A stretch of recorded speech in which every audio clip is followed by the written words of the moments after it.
My name is Dean Milum. I am the maintenance supervisor at Garador Limited, the leading manufacturer of garage doors in the UK. We needed somewhere where we could safely store our critical spares.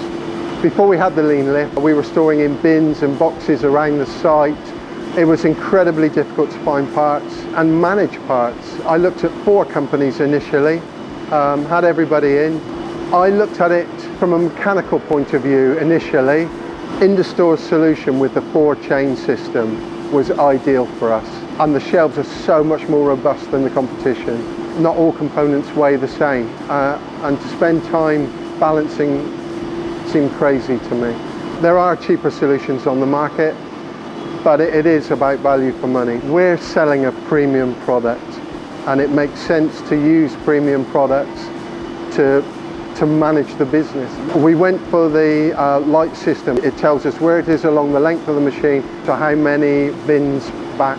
That's been a godsend. It's increased speed exponentially. The measuring system on the lean lift has meant that we can create a dense system with inside. We use the minimum space between the shelves. One of the deciding factors was the second safety system. So we know that if the light guard is damaged, we can still gain access to the machine manually, and that was very important.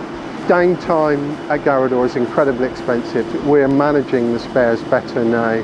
We don't need to overload the lean lift with spares that aren't required. We can trace the product through, we can trace the part through. We know who's taken it, when they've taken it. It's automatically uploaded to the system so we can reorder. It gives us much better management of our critical spares. The experience with lean lift has been great. My initial contact with Steve, who came in, took time to walk the site with me, to look at the spares that we keep. He came up with the solution for us. We've had no problems with the machine since it's been in. I would 100% recommend Industore. From start to finish, from meeting Steve to the guys doing the install to Dimitri coming and doing the training, it's been superb all the way through.